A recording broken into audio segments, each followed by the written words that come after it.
esta nota gorda, bueno, acá tenemos el surco neural, pero enfocándonos a la parte del mesodérmico, tenemos el mesodermo paraxial y el mesodermo intermedio, ¿no? De este mesodermo intermedio entonces va a originarse lo que es el sistema genitourinario.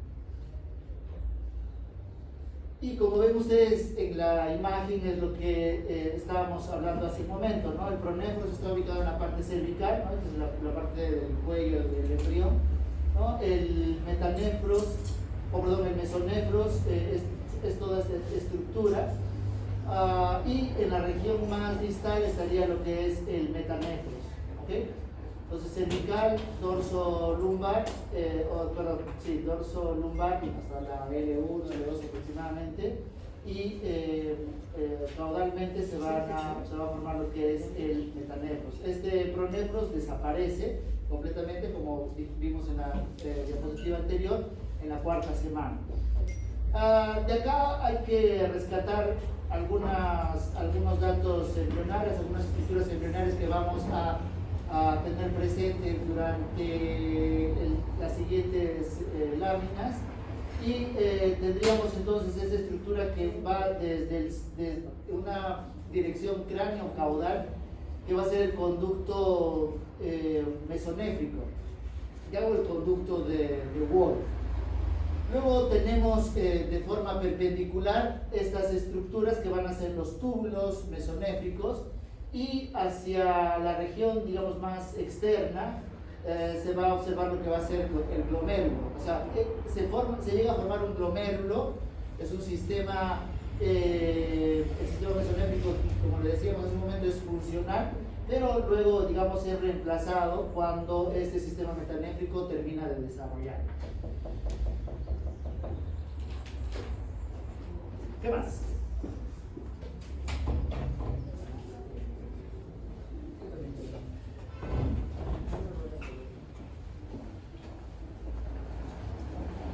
Por otro lado tenemos lo que es, lo que es la cloaca, que va a dividir al sistema urogenital y al sistema digestivo. Entonces en el sistema urogenital la porción más inferior, ¿no?, proviene entonces de lo que va a ser la cloaca, ¿no? Luego esta cloaca es dividida en dos partes, también lo hablamos la clase pasada, pero para recordar el tabique urorectal que va a dividir a esta cloaca para que justamente la parte anterior esté relacionada al sistema urogenital. Entonces, como vemos acá, pronefros, mesonefros, y metanefros en la región más distal. Y esto es lo que estábamos comentando. Se cree que también el pronefros tiene esta misma estructura. De hecho, se cree que el conducto mesonéfrico inicialmente va a ser una extensión del pronefros de un conducto que se llama mesonéfrico primario. ¿Okay? Es un conducto igual que va a tener este mismo sentido, ¿no? Que va desde la región craneal hacia caudal, pero la prolongación entonces de ese conducto mesonéfrico primario continúa con lo que va a denominarse el conducto mesonéfrico o de Wolf. Entonces acá vemos el conducto mesonéfrico, va a inducir a que se forme una estructura que se conoce como vesícula mesonéfrica, y además de eso se ve lo que es el epitelio celómico y lo que va a ser lo que es la cresta urogenital, ¿no? En este periodo, de hecho, todavía no ha existido la migración de las células germinales primordiales. Eso vamos a ver más adelante, que las células germinales primordiales utilizan la pared intestinal para llegar hasta esta cresta genital.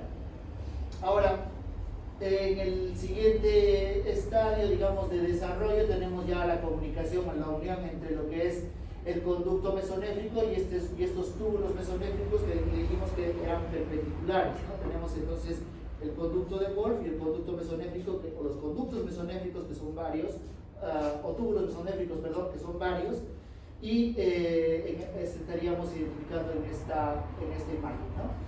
Y luego esto va organizándose de tal forma que este túbulo mesonéfrico en la región más hacia la región medial se llega a formar este glomérulo, ¿no?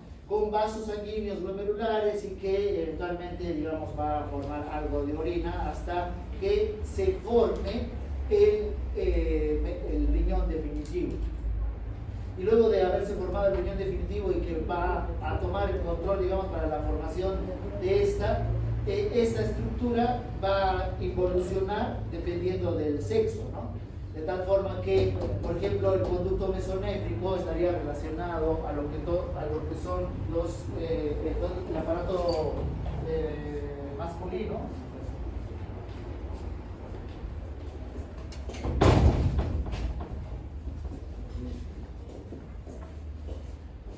Y acá, en esta imagen, además se está observando que ya las células gonadales primordiales han llegado a migrar del saco vitelino, específicamente de la lactoides, ¿no? Pegado a la lactoides migra, utiliza esta vía en la pared del intestino, el mesenterio dorsal que hablamos en la clase pasada, y migra y llega hasta la cresta genital. Entonces acá estamos viendo primorio de la gónada. Importante, acá en este periodo no se puede diferenciar de qué sexo es, ¿no? Si es de sexo femenino o de sexo masculino. Entonces, hay un periodo, esto también lo vamos a ver más adelante, pero ya adelantando, ya teniendo esta imagen, que vamos a tener que las gónadas son indiferenciadas en cualquiera de los dos sexos. Entonces, metanefros aparece a la quinta semana y esto a partir de una estructura que se conoce como el mesodermo metanéfrico. Es el sistema excretor, se origina entonces como lo hizo el sistema mesonéfrico, es muy parecido a lo que estábamos hablando, y el sistema que va a recolectar, digamos, ya la orina, lo que van a ser la pelvis, lo que son las caries, etcétera, que eso seguramente lo han visto en histología y probablemente algo en la parte de anatomía. Proviene principalmente de la porción más distal del conducto mesonéfrico, ¿no? Vamos a ver esta con una imagen para poder entender esta idea. Entonces, del extremo caudal del conducto mesonéfrico aparece un brote ureteral, así se llama, brote ureteral. Algunos libros también lo llaman como yema ureteral. Y este brote va a invadir el tejido metanéfrico. ¿Cuál es el tejido metanéfrico? Del que estábamos hablando acá, este mesodermo metanéfrico. Invade el tejido metanéfrico y forma mediante divisiones sucesivas, muy parecido a la formación de lo que son los bronquios, ¿no? De dos estructuras se divide en 4, en 8, 16, etc., ¿no? Estas divisiones sucesivas entonces va a formar lo que es la pelvis renal, el sistema de cálices, y los túbulos colectores. Más o menos, ¿cuántos túbulos colectores hay?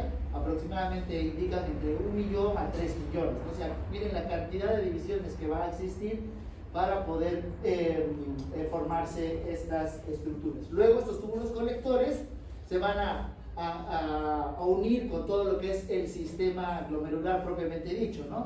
Eso también lo han visto seguramente en histología, que es muy parecido a lo que estábamos viendo en este momento, ¿no? La cápsula de Bowman, el túbulo contorneado distal, proximal, el asa de Henle, etc. Eso ahorita vamos a hablar con un poco más de detalle. Entonces acá vemos, tendríamos entonces este brote ureteral, ¿no? Que es de color amarillo, que invade a lo que va a ser, también le llaman el blastema metanéfrico, es también una estructura mesodérmica, invade y a través de divisiones sucesivas forma, al final tenemos los túbulos colectores, tenemos la cáliz menor, cáliz mayor y la pelvis, y al final, digamos, lo que es el brote inicial sería los uréteros, ¿no? en ambos.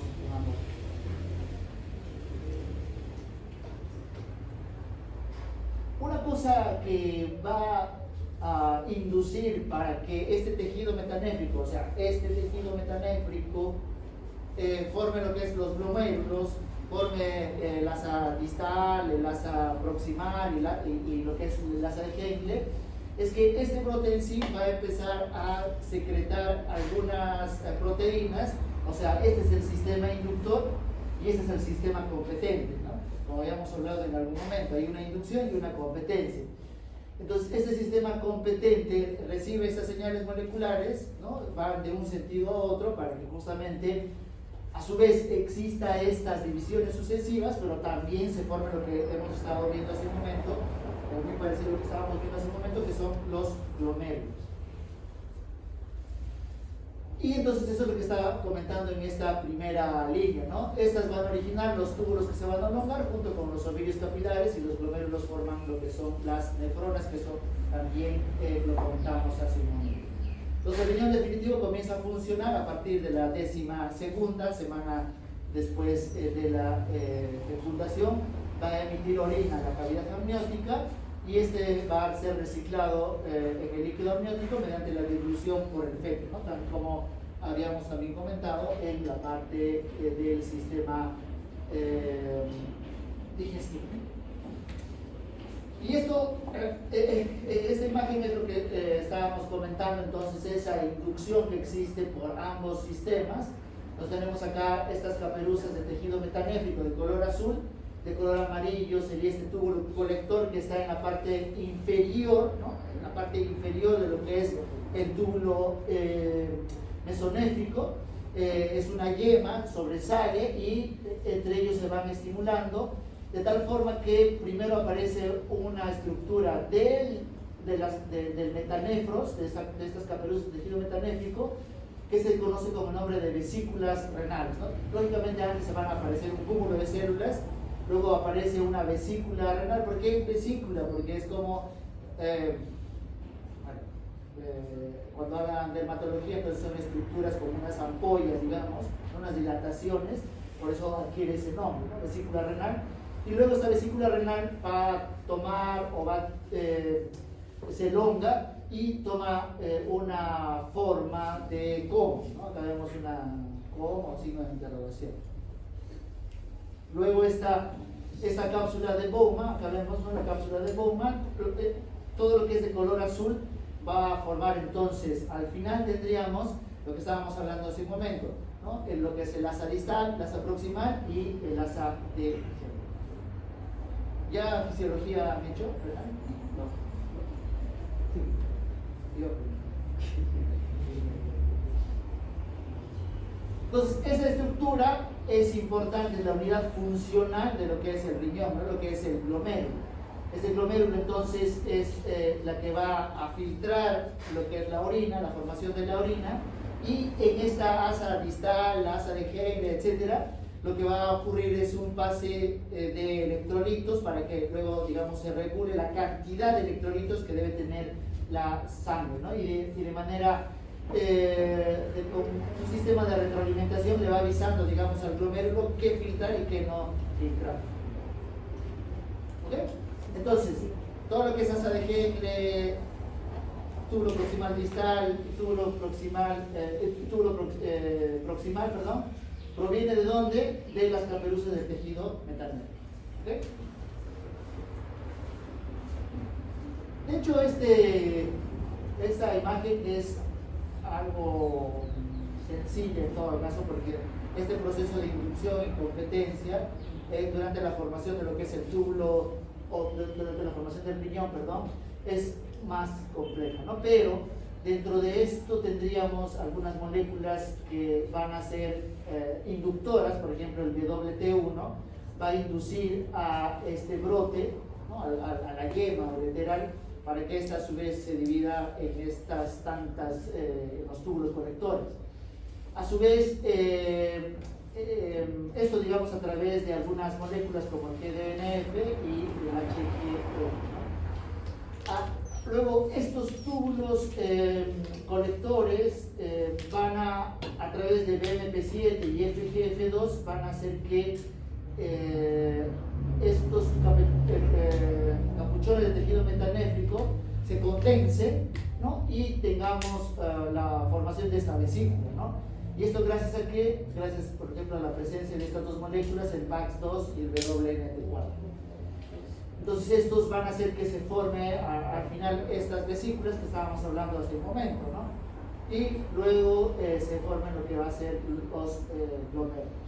Además de eso, tenemos otras moléculas que en este ya periodo donde se ven las vesículas van a inducir a su vez, o sea, previamente al PAX2 y al WNT4, que es el WNT9B y al WNT6.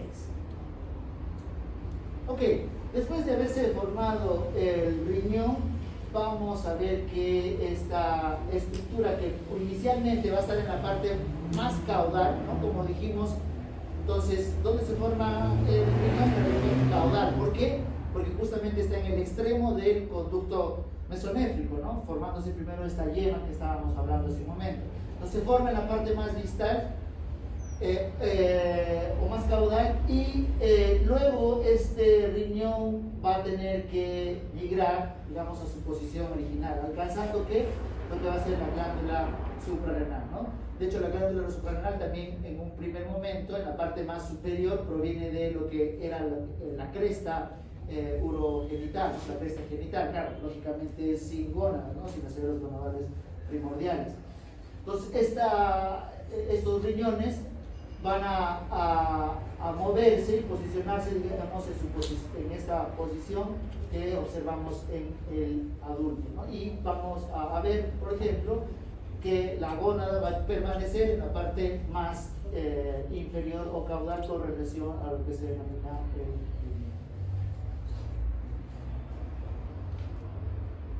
Bien, vejiga, rápidamente. La vejiga entonces se forma aproximadamente entre la cuarta y séptima semana. Vamos a tener producto de la división de la cloaca, se tiene lo que es el seno urogenital, ¿no? Y tenemos en la parte posterior lo que es el conducto anorrectal, ¿no? Esto producido, como hablábamos hace un momento, que es el tabique urorectal. Esta estructura es el tabique urorectal. Esto era lo que, bueno, quedaría de lo que es la cloaca. Pues en la parte anterior tenemos el seno urogenital y en la parte posterior lo que es la región anorrectal. Y lo que es el seno urogenital va a contener de la parte superior hacia la parte inferior, o sea, craneal hacia el caudal, una región que se denomina parte vesical, luego una parte pélvica, que sería esta, y luego la parte fálica, ¿no? La parte más inferior. De hecho, entonces, ¿de dónde va a formarse la vejiga? De la parte vesical, de este tabique de este seno urogenital, ¿okay? Del seno urogenital, la parte más superior va a formar, junto con la parte inferior de lo que es el alantoides, la vejiga. Y la porción prostática que formará lo que es la uretra y la uretra prostática y la uretra membranosa, principalmente en los varones, ¿no? Y por otro lado, la parte más caudal, los conductos eyaculadores, el segmento caudal del conducto mesonéfrico, ¿no? Acá tenemos entonces el conducto mesonéfrico, la parte más caudal va a formar lo que es estos conductos eyaculadores. Pues la uretra tiene una porción que es un epitelio endodérmico, el tejido conectivo y muscular proviene del mesodermo, y en esta porción prostática de lo que era este seno urogenital, va a dar origen a lo que es la próstata y las glándulas uretrales y las glándulas parauretrales, ¿no? Que tendríamos en esta región.